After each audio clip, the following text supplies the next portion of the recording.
Afternoon, guys. Hope you're having a good Thursday. Picked the car up yesterday afternoon from Glen Hopkin in Cambridge, basically I've got the information sheet they provided. Basically said that the drive shaft rework using specialist grease. Upon inspection, they noted that the both the CV joints were worn, so they basically replaced those and the boots on the outsides. And you'll be pleased to know I've done some testing this morning and the Mottling sand has gone. Can't hear a thing, and it was very quiet outside when I started, couldn't hear nothing. Whether or not that changes in time, I'll have to report back, but at the moment we can strike that one off the list. Now, one of the sets of snapping noises has been cured, you'll be pleased to hear, but not completely, because I'm still getting, now whether or not, again, we ain't going to find it until we start replacing components, what the actual problem is. When I was on the B roads coming back, and then obviously the motorway, well not obviously because you don't know where I was going from Cambridge to here, but the bottom line is I was going B roads, A roads, and then on the motorway. But when I got through some of the more localised towns near where I live, there was a lot of stop-start traffic, and I noticed the clicking was still there when you back off the accelerator. So basically you come into a stop and then you re-accelerate again, there's a little click. It's subdued, but it's still there. Now, as soon as I got home, because I didn't have my hands free with me, I rang Cambridge and spoke to Matthew and said basically it's cured some of it, but obviously the clicking noise is still there. And he actually said to me it sounds like it's probably something to do with the e-pedal, like clicking on and off. But I did actually say to him it didn't do it for 20,000 miles, so I'm just going to condense this down as much as I can, guys. And I've got it on video where I actually done the e-pedal review, done it up and down hills and stuff. There was no noise. We had external cameras with mics on as well, didn't hear nothing anyway. So it's kind of cured the louder snapping noise, but there's a still snapping noise, you can still hear it. And all of the other issues, because it didn't go in for any of the other issues, obviously haven't been rectified. So basically it was just for that particular issue. So we can, as I say a minute ago, we can tick possibly one of the 13 off the list. Now, I'm going to try and condense this down as much as I can, because this is a video as an update about the legal proceedings as well. On Monday this week, I decided to get in touch with Glen Hopkin HQ down in Romford, and I used to liaise with a lady called Nicola Orange. She's like a PR person within the group, and she was very helpful before I took delivery of the car from the group 18 months ago. But say when I was at the launch event, she was helping me out with like bits and pieces. But anyway, really nice lady, and I went to her because basically I wanted to try and raise a meeting with someone quite senior, and cut a long story short, she said that she couldn't actually do nothing with that. She wasn't passing the buck, so she's a really nice person.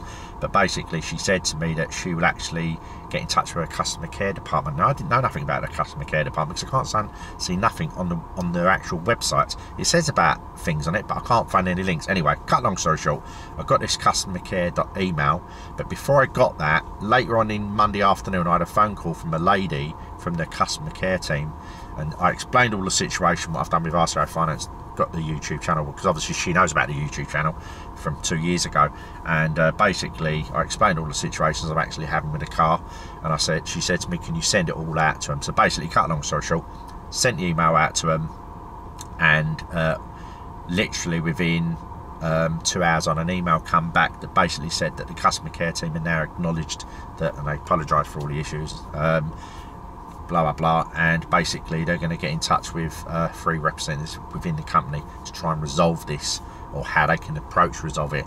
Now, before I go any further, guys, if you're looking from outside the UK, or if you don't know about this, basically the car is actually owned by the finance company, which is RCI Finance. So I basically got the finance from them, and they officially own the car.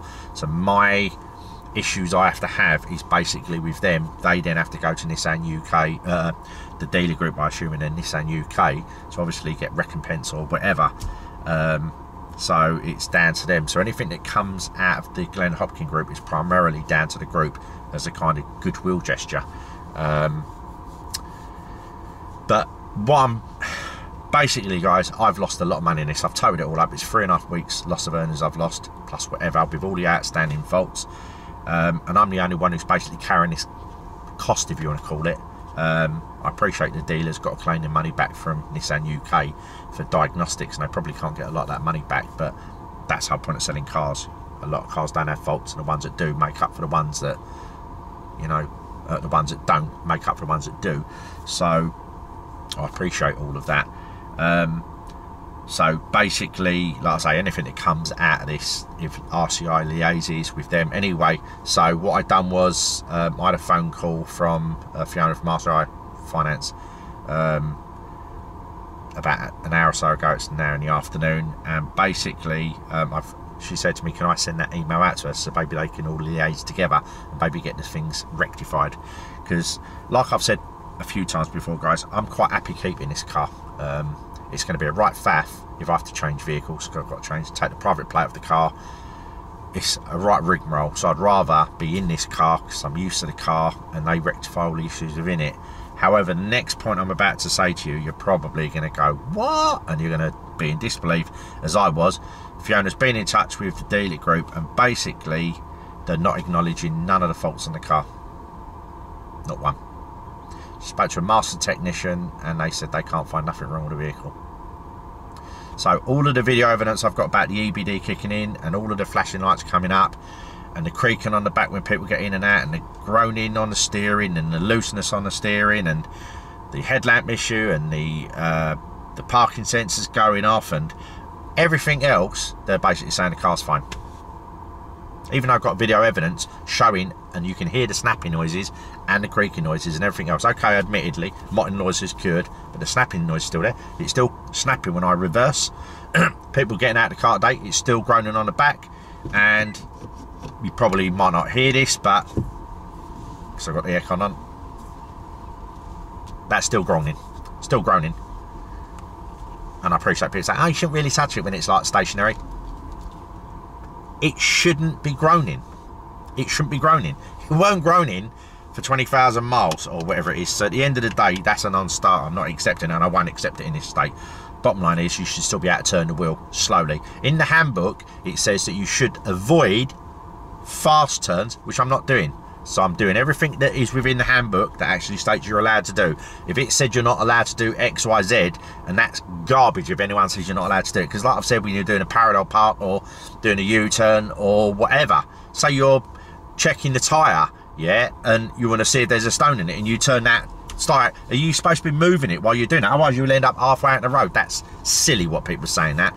Probably don't drive. But anyway, bottom line is, yeah, they're not acknowledging any of the faults in it. So basically, Fiona said to me, where do you want to go next with it? And I said, you're going to have to basically, well, basically she said she'll try and liaise with this care group within the what's name, and see if we can sort something out. I'm just bewildered, guys, that, you know, at the end of the day, I've got so much video evidence, and it's like there's nothing wrong with this vehicle. It's just beyond belief. Maybe there was wires crossed and they was just talking about the one particular thing that they've done. It's not about that. They're talking about overall. They're talking about the sensors with the headlamp and the parking sensors, and the orange EBD comes up, and when I was driving down the road and the EBD kicked in, which is on video, and the creaking noise and all the other stuff, yeah, they're basically saying, yeah, they're not got wires crossed, they're saying the car is fine. Anyway, regarding the steering, I've just contacted a company down in London. They've been going for over 100 years. That all they do is power steering and electric power steering, and I'm going to get an independent view on it regarding the play. I say, when you move the wheel, like if you looked outside now, if I had a camera set up outside, if you do that, the wheels are turning, but it's all disjointed. And it just, when you go over uneven roads, it's like, if you look over the steering wheel and you're driving at like 5 miles an hour, the steering does all of this. It was never like that. I bigged up this steering like you would not, boy, if you haven't watched the video log. If you look back at my some of my early opinions on the car, the steering on this car was absolutely stunningly good, and it's gone completely to a word I won't say on video because it could be kids watching this. But yeah, it's gone to poo basically, and I say it works, but it's still, and obviously that graunchy noise, something's not right with it. And that could be, like people have said, it could be bushes, could be low suspension mounts or whatever. Bottom line is, it's still got issues. And the fact that they've come around, turned around and basically said there's nothing wrong with the car is like I said on my other video, I know this, guys, I've dealt with dealerships and God knows what else before, and I've heard all of the stories, everything. Yeah, I'm a bit older than someone who's like, no disrespect, I'm not being ageist, but if you're like 20 and you've had your first car, I've heard it all before. Yeah, and I'm not buying it. Good job that I try not to sell it, because I'm not buying it. And this is going to go to the next level. Now, as I explained to the customer care group, once this goes past the next level, the gloves are off. And if it goes the distance, I'm in two minds about cancelling the vlog, shutting it down. I don't want people to start thinking I hate these cars. I hate the dealer group, not the dealer group, the parent company for making this car in the state that it's in. And like I mentioned in my letter to the care group, I've had 35% more faults on this car at just over 40,000 miles compared to my last 4 Kias that covered nearly 500,000 miles in spanning 13 years nearly. That's scary. That's scary. And I'm not putting up with it. And like I say, anyway, cut long story short, the only reason I'm keeping the vlog open is basically for people who buy these cars used. And I will keep doing the state of health videos and stuff. But if it gets really nasty, I don't know. I just don't want to promote this car, guys. It's as simple as that. How can I promote it in this state with a parent group? I mean, last year, sorry, the parent company, I should say, last year when I'd done my video last summer, when I first mentioned I had alarm bells ringing then about, and I stand by what I said, if the parent company doesn't back the dealer group and they question everything, you're going to have major issues. And if it was my money, I'd look elsewhere. I'd buy them used, get them outside the warranty. Great, you know where you stand. You've saved the money. You buy them used. You might get a year's warranty on it. Take your chances. But if you're buying new, I'd look elsewhere, and that applies to every Nissan, period, in the UK. I'm not talking about everywhere else. And I appreciate some people have said some of the dealerships where they get their car, you might be lucky. But going by what Fiona just said, that they've said that there's nothing wrong with this car, and I've got all the evidence. What can I say, guys? What can I say? I'm just gobsmacked. I'm gutted. I can't believe they've actually said that. And I say this ain't about being wires crossed. They're thinking it's just one issue that they're saying that's sorted. They know about all the other issues on the car. And if they don't, they're going to soon, because once this goes to the next stage, I won't stop. Everything, the gloves are off, and like I say, I'm going to get in touch with every motoring magazine I can think of. I'm going to go to the national press as well, because they're going to jump all over this.